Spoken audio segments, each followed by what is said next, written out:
we are in the Randy's Worldwide booth with a guy whose name is synonymous for generations in off-road, Craig Adler. We're here to talk about, what are we going to talk about? Off-road warehouse?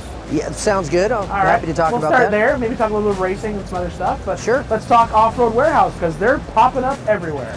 Well, you know, it's a small little business started in Southern California back in 1973, so been around a long time, definitely well known in San Diego, and we started to move it a little bit north more recently, so we've got Temecula. We opened a store in Corona up in the Inland Empire of Southern California, LA area, doing really well. We have one here in Las Vegas and Phoenix, Arizona, and then all the way out in Marietta, Georgia, just to try to get a little closer to you. Yeah, I saw that you were popping up in our neck of the woods. Now, I've been in the stores, and what I think that's cool about them is like, it's not just it's like kind of the top tier of the off-road world. Like when I walk around, it's almost like when I walk in there, I see like the best wheel companies and the really good tire companies.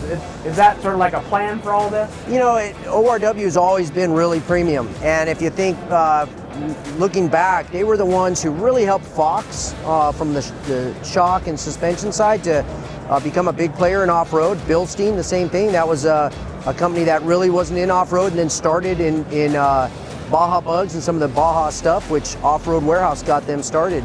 And so it's always been a little bit more on the premium side. We sell everything to everybody because we understand, you know, there's some guys that just want to come in and get the very best, you know, and budget's not an issue.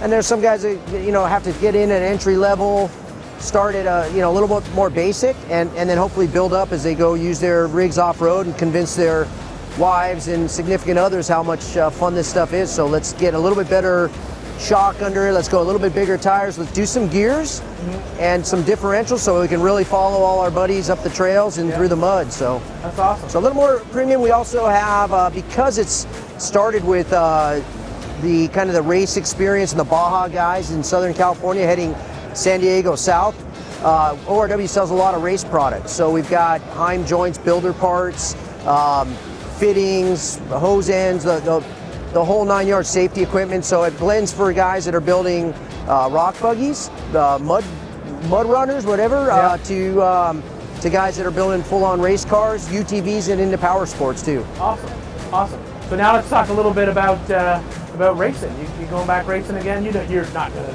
stop doing that anytime soon, are you? Yeah, no, I've transitioned to being a full-time spotter now for my son, who's racing. Awesome.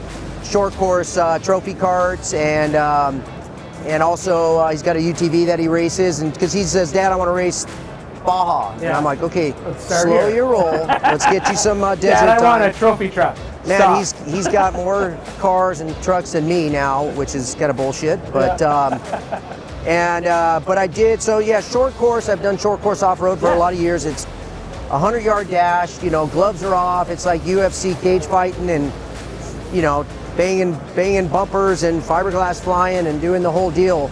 And because that's transitioned a little bit more with some changes to Midwest, now I've kind of switched gears and got into a desert truck. So I bought a trophy truck.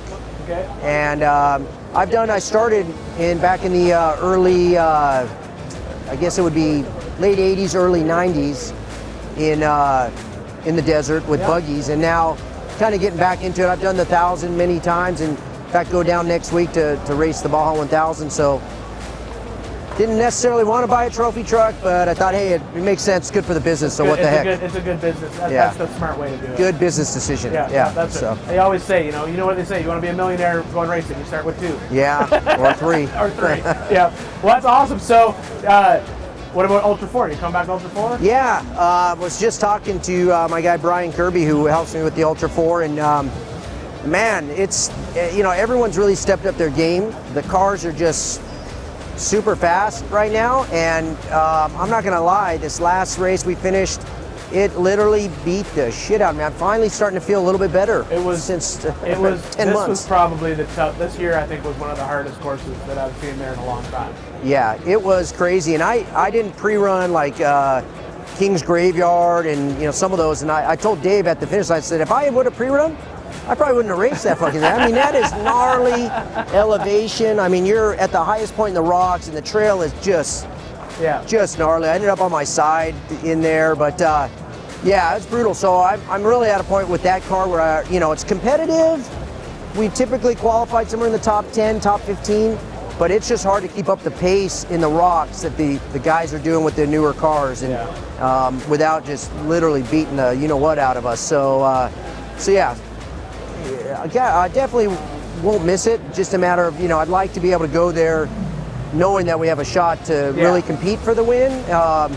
But everything's got to go right, because those guys in those cars, the Jason Shears, Lauren Healy, the Campbells, those guys they know those rocks, they're motoring, and so even if I have great equipment, I got to have a really good day out there. But it's fun. Yeah, you have to have the best day ever of your life to win that race. I wouldn't go that far. I'm not that shitty. Well, not best day. I've led that race before. I've been close, but no, I agree. I got to have a good day. There is everything has to go right to win that race. I think so. Yeah. I think that race at this point now, where if one thing goes wrong, you're kind of slid to the side. Yeah, and I think the top 10 to 15, maybe whatever guys that can win it, are going so fast that whittles down to, like you said, maybe the top 5. There's 5 guys at the end, 3 to 5 that are within a few minutes of each other, hauling ass, taking chances to win it. So yeah, out of the field just thins out because the top guys are just driving hard through that stuff. Well, that's all off-road racing. I mean, some of these trophy truck races are now settled in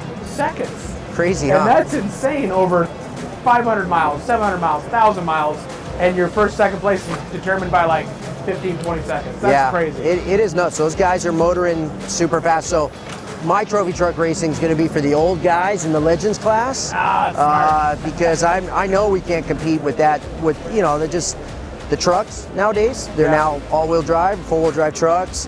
The guys know those courses, doing their homework, and just hauling the mail. So I like the cush, big suspension of a trophy truck, 40-inch tires, lots of horsepower, and I think we can even up the playing field a little bit and hopefully go win some races in the trophy truck Legends and have some fun at the same time. Awesome. Well, there you go, Greg Adler, a name that's been around off-road forever.